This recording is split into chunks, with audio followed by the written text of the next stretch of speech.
Late at night in the suburbs of Arlington, Virginia, the streets were eerily silent, disturbed only by the whisper of the wind rustling through the roadside trees. The streetlights flickered now and then, casting weak, distorted shadows on the cold concrete pavement. In the distance, the faint wail of an ambulance siren echoed before fading into the stillness of the night. Through the darkness, a sleek black SUV glided smoothly down the empty road, its engine purring like a panther moving stealthily through its territory. Behind the wheel, Naomi Carter exuded calmness. Her hands rested lightly on the steering wheel, relaxed, yet her gaze was sharp like a finely honed blade. She glanced at the dashboard clock. 12:15 a.m. A long day was nearing its end, and as planned, she would soon leave this town. Her mission was nearly complete. The secrets had been gathered. But what Naomi didn't know was that the night had one final surprise for her, a meticulously crafted trap waiting for her to step right into it. As she approached an intersection, Naomi slowed down. She had a habit, a rare one, that had saved her life countless times during her years in the field. She noticed everything. Her eyes flicked over the reflective stop sign, a brief pause. She came to a full stop, her mind running on instinct before smoothly turning the wheel and making a left turn. And then, wee-oo-oo, wee-oo-oo. Red and blue lights exploded behind her, flickering wildly. The flashing lights reflected in her rearview mirror, creating a haunting, chaotic dance of color. A piercing siren shattered the silence, screaming a warning into the empty streets. Naomi did not flinch. Her heart did not race. Her breath remained steady. She had been trained for moments like this. Instead of panic, her mind snapped into focus. Cold, precise, calculating. This was no ordinary traffic stop. With practiced calm, she guided her vehicle to the curb, turned off the engine, and reached for her license and registration in the glove compartment. Through the side mirror, she saw two police officers stepping out of the patrol car. The first was tall, with a commanding posture and an air of authoritative arrogance, Officer Daniel Briggs. The second was stockier, with broad shoulders and a permanent smug smirk, Officer Mark Reynolds. Something shifted in the air. Naomi felt it instantly. It wasn't just the tension of a routine traffic stop. It was something else, something deliberate, something planned. Briggs tapped her window with the end of his flashlight. Tap, tap, tap. The blinding beam swept across her face. "Good evening, ma'am. Do you know why we pulled you over?" Briggs's voice held no real curiosity, only authority. Naomi kept her expression neutral, her eyes unwavering. "No, officer," she replied evenly, her tone calm but laced with an underlying chill. "I wasn't speeding, and I came to a full stop at the intersection." Briggs smirked, the kind of smirk that suggested he had already decided the outcome of this encounter. "Actually, you didn't stop," he said, emphasizing each word. "That's a moving violation." A lie. Naomi knew she had stopped, but she also knew arguing wouldn't change anything. "I think there's been a mistake," she said, keeping her voice measured. Briggs didn't let her finish. "License and registration." Naomi handed over the documents without hesitation, her movements deliberate and controlled. She could feel his eyes scanning her information, and the moment he registered her address and identity, she noticed the subtle shift in his expression. "You live around here?" His tone had changed, no longer just procedural, but probing. "Yes, officer." Before she could say more, Reynolds, who had been lurking near the back of her vehicle, suddenly spoke. "Hey, Briggs, you might want to take a look at this." Briggs handed Naomi's papers back without another word and walked over to join his partner. Naomi, through her side mirror, saw Reynolds pointing toward her trunk, his expression unreadable, his voice low and conspiratorial. Her heartbeat remained steady, but deep within, her instincts screamed. Something was very, very wrong. Briggs returned, his face now devoid of any pretense. "Step out of the vehicle, ma'am." Naomi tilted her head slightly. "May I ask why, officer?" Briggs crossed his arms, his tone turning harder. "We have reason to believe you're in possession of illegal substances." A long silence stretched between them. Illegal substances? Naomi understood immediately. This wasn't a traffic stop. This was a setup, a perfectly orchestrated trap. Briggs motioned toward the back of the car. Naomi stepped out slowly, every movement calculated. Reynolds theatrically lifted the trunk, and there it was. A small, unmarked bag sitting right at the edge. Reynolds let out an exaggerated gasp. "Well, well, well, look at what we have here." He lifted the bag between two fingers, shaking his head in mock disappointment. A little bag of magic powder. Naomi didn't need to look. She already knew. It wasn't hers. She had checked her trunk before leaving. The bag had not been there. Briggs stepped closer, his smirk widening. "Anything you want to tell us, ma'am?" Naomi's lips curved into the faintest hint of a smile, a calculated expression, not fear, not guilt, just a quiet, knowing certainty. "I'll save my comments for the appropriate setting," she said smoothly. Briggs chuckled, clearly mistaking her calm for arrogance. "Oh, you'll have your chance." He reached for his handcuffs. Click, click. The cold metal snapped around Naomi's wrists, and still she did not flinch. "You're making a mistake," she said softly, her voice carrying a quiet intensity that made Reynolds hesitate for just a fraction of a second before locking the cuffs. Briggs laughed, leading her toward the squad car. "Let's see how confident you are in front of a judge." Naomi gazed out the window as they drove away, her mind already working 10 steps ahead. These officers thought they were in control. They had no idea who they were dealing with, because before this night was over, everything they thought they controlled would come crashing down. On the way to the police station, the streetlights cast flickering streaks of light against the side of the patrol car as it sped through the silent night. In the back seat, Naomi Carter sat motionless, her wrists tightly bound by cold steel handcuffs. The metal pressed against her skin, but she showed no sign of discomfort. She did not resist, she did not struggle, she simply observed. The car jolted slightly as its tires rolled over cracks in the pavement. From the front seats, the police radio crackled intermittently, relaying scattered updates, none of which had anything to do with her. Naomi paid no attention to the meaningless chatter. Her focus was on the two men sitting in front of her. Briggs was at the wheel, one hand gripping the steering while the other tapped rhythmically against the dashboard, as if he was quite pleased with how the night had unfolded. Reynolds sat in the passenger seat, lazily gripping a cup of coffee that had long since gone cold, his eyes flicking toward Naomi through the rear-view mirror every few moments. They thought they had won. Briggs let out a quiet chuckle, breaking the heavy silence inside the car. "Ms. Carter, I have to say, I'm impressed by how calm you are. Most people in your situation would be screaming, crying, maybe even begging for mercy, but you're different. You don't look like a typical drug dealer." Naomi leaned back into the seat, her expression darkening slightly, but her voice remained composed. "Maybe that's because I'm not a drug dealer." Reynolds let out a short, amused laugh. "Oh, of course," he said, dragging out the words in mock sincerity.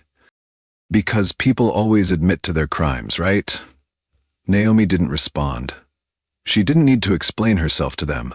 Instead, her mind worked through the details of the setup, analyzing everything with cold, calculating precision.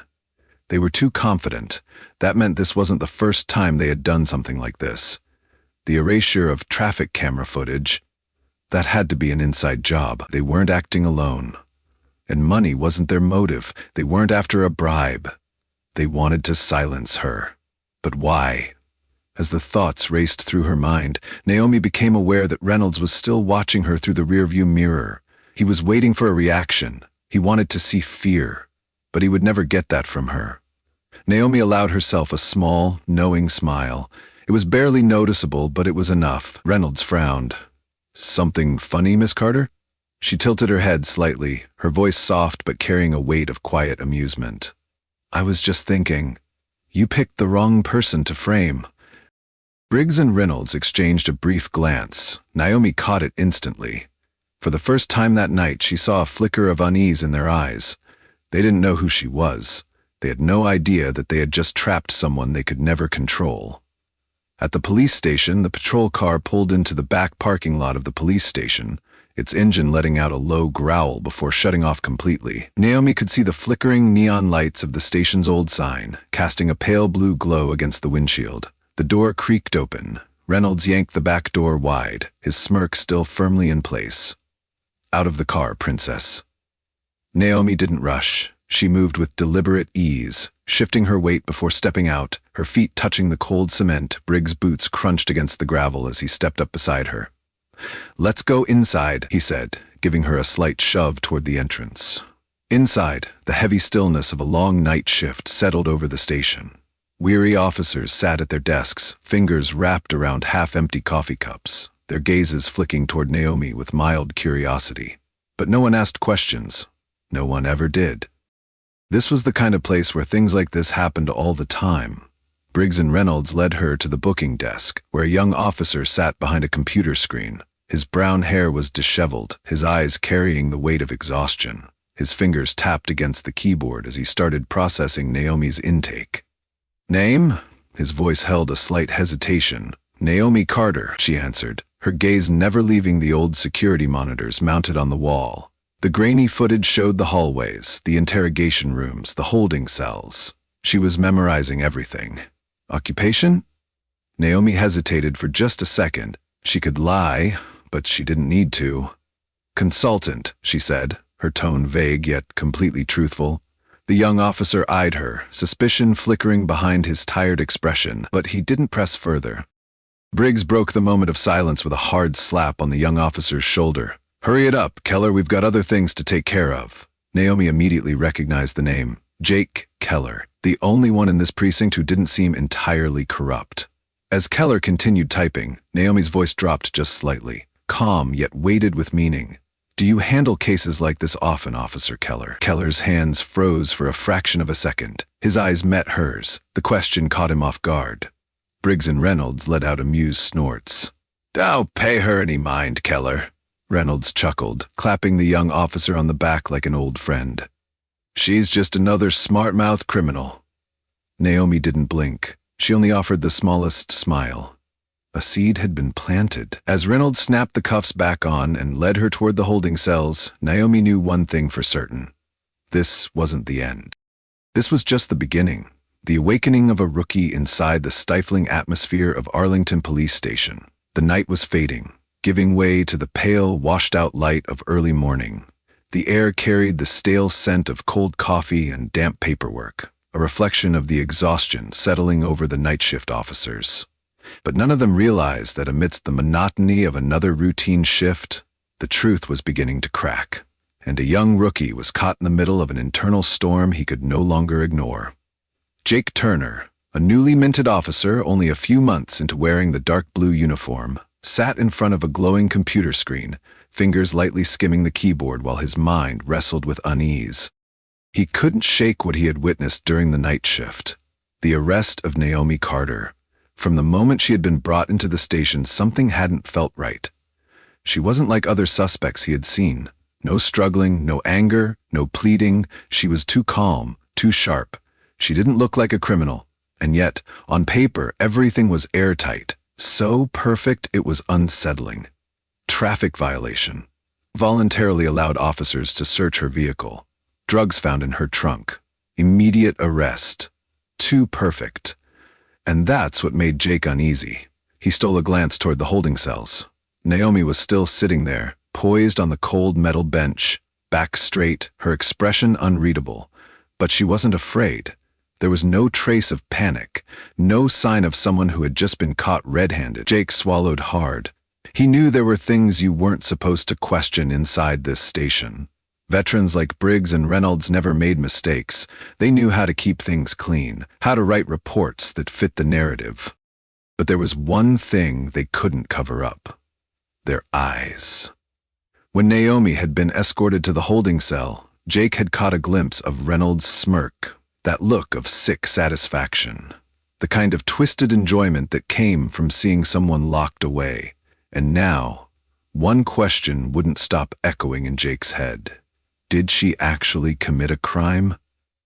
He turned back to his screen and pulled up her arrest report. Line by line, he scanned the details and a cold chill ran down his spine. Pulled over for failing to stop at an intersection, consented to a vehicle search, drugs found inside her trunk. But something was off. Jake narrowed his eyes, rereading the report carefully. The intersection where Naomi had been stopped had no stop sign. His pulse quickened. Clicking quickly, he pulled up the city's official traffic map. No stop sign, no traffic violation. The trap. Jake's heart pounded. He moved to check the station's surveillance footage from the arrest, but when he clicked the file File not found or has been deleted. Jake drew in a slow, controlled breath. His palms were sweating. They had erased it. For a long moment, he just sat there staring at the empty screen. If he spoke up, he'd be branded a traitor. If he stayed silent, an innocent person would go down for something they didn't do. Jake turned his head toward the holding cell again. Naomi was no longer just sitting idly. She was looking straight at him, as if she already knew. Jake's chest tightened. Finally, he stood, and he walked toward the cell. "Ms. Carter." His voice was steadier than he felt. Naomi lifted her gaze, not surprised in the slightest. "Yes?" Jake gripped the iron bars, hesitation flickering across his face. A beat of silence, then, "Did you actually agree to let them search your car?" Naomi's dark eyes locked onto his, cold, unwavering. Her response was quiet but icy with certainty. "What do you think?" Jake felt his heart slam against his ribs. She hadn't answered directly. She didn't need to. He knew the truth now. She was innocent. She had been framed, and he had just crossed a line he could never come back from. The spark of a storm.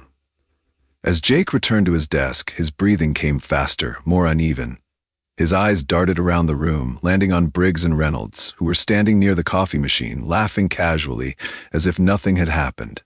Jake clenched his jaw. How many times had they done this? How many innocent lives had they destroyed just for an easy arrest? His hands hovered over the keyboard for a moment before he made his decision. He accessed the case files. This time, he searched for other arrests made by Briggs and Reynolds, and what he found made his blood run cold. The same pattern, the same fabricated charges, the same planted evidence. And the people they had put behind bars? Every single one of them was a person of color. Jake's fists tightened, his knuckles turning white. He couldn't stay silent, but if he spoke up, he would become a target. Slowly, he looked toward the holding cell again. Naomi was still there, but this time, she wasn't looking at him. She didn't need to. She knew. She knew that this decision was his alone. Jake took a deep breath. His fingers hovered over the keyboard for only a second before he clicked into a secure email server. Then, he started to type. "To anyone who can do the right thing.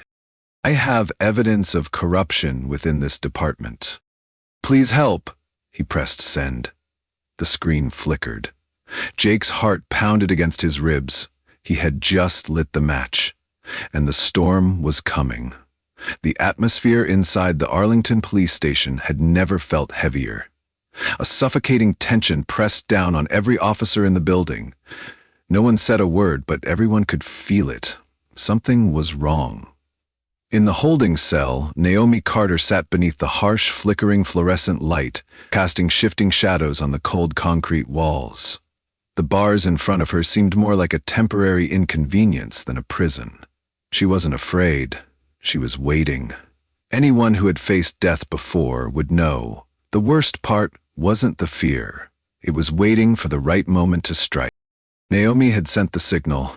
The game was no longer in the hands of the men who thought they controlled everything. Across the station, Jake Keller sat at his desk, his breath heavy, cold sweat forming on his palms as he stared at the data in front of him. Briggs and Reynolds, two predators in uniform. And what he had just uncovered in the system made his stomach turn. Case after case, the same fabricated charges, the same scripted reports, the same pattern. Every single convicted suspect had one thing in common. They were either people of color or those without the power to fight back. Traffic camera footage erased, body cam footage mysteriously missing. It was all staged. But the most chilling realization? Jake had no idea how many more were like Briggs and Reynolds inside this very station. He was sitting inside the wolves' den. And just as that thought settled, dang! A notification flashed across Keller's screen, a signal from Naomi Carter. She had made her move.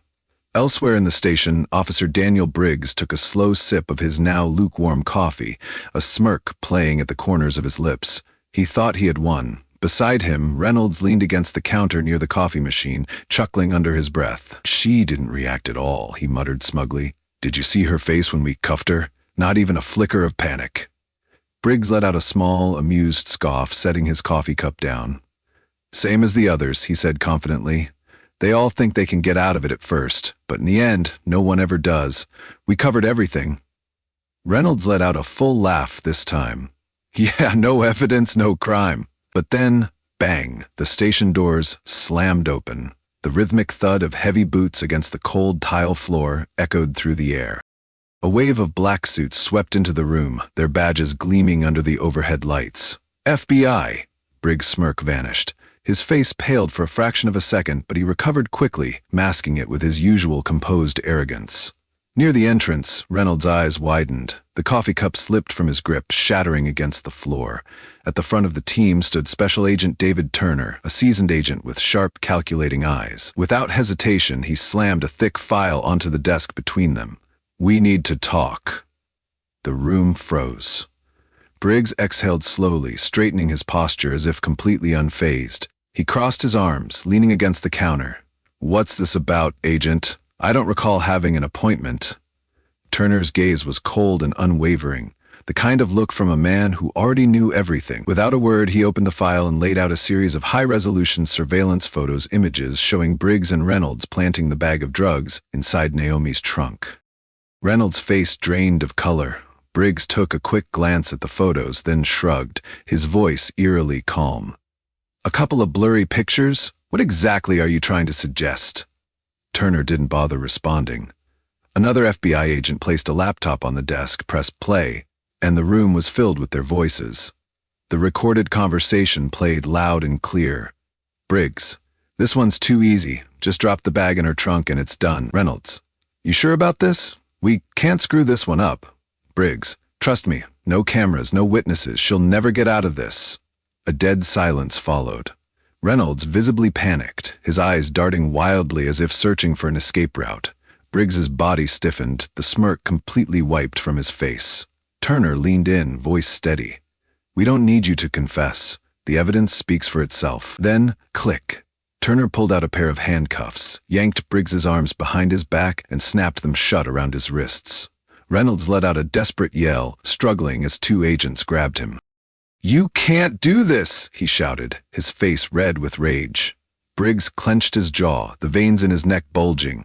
"You're going to regret this," he hissed. "You have no idea who you're messing with." Turner simply gave a small, knowing smirk. "Oh, I know exactly who I just took down." At the far end of the hallway, Naomi Carter remained seated in her cell. She had heard everything. Her fingers drummed lightly on her lap, keeping rhythm with some silent melody. Then, when she heard the metallic snap of the cuffs locking, she let out a small, satisfied smile. The holding cell door buzzed open. Jake Keller stood there, his face still troubled, as if the internal battle he'd fought wasn't entirely over. But he knew now he had made the right choice.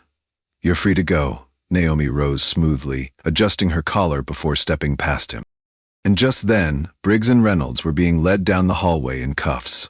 Their eyes burned with hatred as they locked onto Naomi. She merely gave them a calm, knowing smirk, the expression of someone who had won a battle they never even knew they had already lost. As she passed, she leaned in ever so slightly and whispered, "You really should have checked my background more carefully." The morning after, news explodes like a bomb. As the sun crested the horizon, the town of Arlington woke up to a shockwave of news. The morning broadcast lit up with blazing red headlines flashing across TV screens. Arlington officers arrested for evidence tampering. Entire department under investigation. Shocking scandal unveiled. 2 officers abused their power, framed innocent people, and sent them to prison. FBI steps in. Corrupt system exposed. Each headline struck like a dagger into the reputation of the Arlington Police Department. On social media, videos of Daniel Briggs and Mark Reynolds being led out in handcuffs spread like wildfire. Images of the disgraced officers, heads down, shackled, escorted by the FBI, became a symbol of the collapse of a once untouchable system. Citizens gathered along the streets, witnessing the scene with a storm of emotions. Some were furious, enraged at the crimes these men had committed. Some wept, thinking of those whose lives had been ruined. Some simply stood there, stunned, unable to believe that the ones who were supposed to uphold justice had instead become the monsters hidden behind the badge. 3 days later, the historic trial. Federal Courthouse. 9 a.m. The courtroom was packed, every seat taken. All eyes locked onto the two men who had once controlled the system of corruption. Daniel Briggs and Mark Reynolds. Dressed in gray suits, they sat at the defendant's table, but their former arrogance was gone. Reynolds wiped sweat from his forehead, his fingers tapping anxiously on the wooden desk. Briggs, trying to maintain a cold facade, clenched his jaw, but the rapid pulse throbbing in his neck betrayed him. He knew the game was over. The prosecutor stood, her voice sharp and commanding, echoing across the chamber. "Ladies and gentlemen of the jury, today we are not just trying two men, we are putting an entire system on trial. A system that allowed corruption to thrive. Briggs and Reynolds didn't just break the law. They manipulated justice, stripping innocent people of their freedom for their own gain." A wave of murmurs rippled through the courtroom. Then, a video played on the screen. Footage of Briggs and Reynolds standing by Naomi Carter's trunk. Footage of them placing the bag of drugs inside. Footage of them laughing, convinced they had gotten away with it. Reynolds gasped, his mouth opening but no words came out. Briggs, though still trying to appear unshaken, gripped the table so tightly his knuckles turned white. And then, the verdict was delivered. Daniel Briggs, 25 years in federal prison. Mark Reynolds, 20 years in federal prison. The judge's gavel slammed down and the courtroom erupted. A middle-aged woman sobbed uncontrollably. Her son had been wrongfully imprisoned for 3 years because of Briggs. A man clenched his fists, staring at the two officers who had ruined his life, but this time, he smiled because justice had been served. 1 week later, the truth continues to shine. In the early morning light, Arlington was bathed in a pale golden glow, the thin mist wrapping the town in a quiet haze. Everywhere, small crowds gathered, eyes glued to phones and newspapers, whispering about what had happened. The front-page headlines told the story. The storm of justice, Arlington police scandal shocks the nation. Dirty cops expose dozens of cases to be reopened. Justice prevails. Corrupt officers sentenced to long-term prison. Each word etched deeper into the history of a police department that once believed itself invincible. And the once silent voices, those who had lived in fear, began to rise. Later that afternoon, a march for the wrongfully accused. Hundreds gathered outside Arlington City Hall, raising their signs high into the air. Justice for the wrongfully convicted. No one is above the law. We demand transparency. The voices that had been silenced for years now roared through the streets, shaking the ground where injustice had once walked freely. A middle-aged man gripped the microphone, his voice hoarse but powerful. "I spent 6 years behind bars for a crime I didn't commit. I thought my life was over, but today I stand here, free, and I will never be silent again." Applause thundered through the streets. An elderly woman clutched a photograph of her son, her hands trembling. Her son, framed, convicted, and only now finally exonerated. Tears rolled down her cheeks, but this time they weren't tears of pain. They were tears of hope. 3 days later, a complete overhaul. Arlington Police Chief resigns amid corruption scandal. 15 officers fired, department promises full reform. Department of Justice launches nationwide investigation into police corruption. Inside Arlington's police headquarters, an emergency meeting was underway, and standing at the center of it was Jake Keller. Once an overlooked rookie, he was now the most critical whistleblower in the entire investigation. His voice, once timid, was now firm and resolute. "We have 2 choices. We can let this town be buried under its past, or we can fix what's broken. I choose the second." A moment of silence filled the room. Those who remained in the department understood if they didn't change, they would be the next ones to fall. In the shadows, a silent observer. Outside Arlington, in a quiet cafe, Naomi Carter sat by the window, her fingers wrapped around a cup of steaming espresso.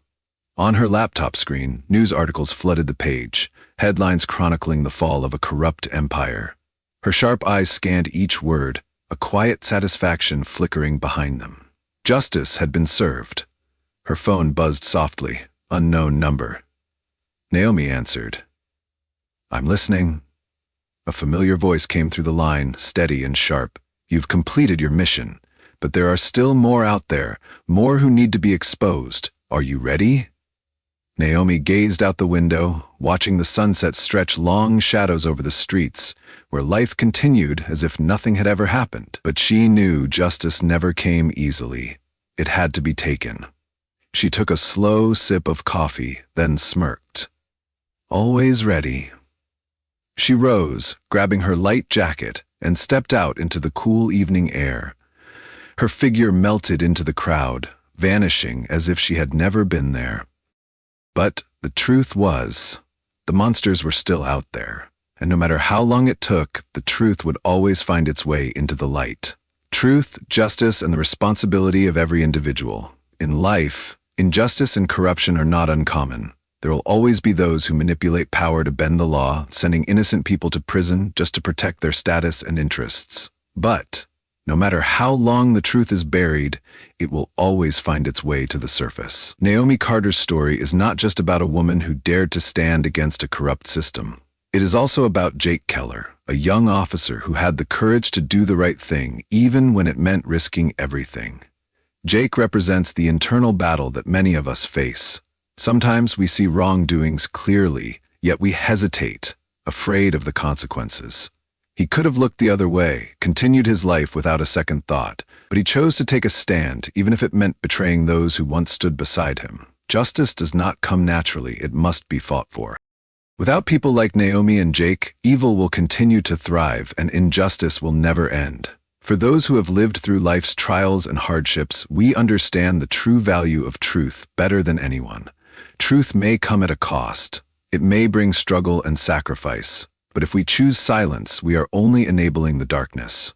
Let us remember, darkness may conceal the truth for a time, but the light of justice will always prevail. No matter our age, each of us carries the responsibility to uphold justice, ensuring that future generations do not grow up in a world where corruption is allowed to thrive.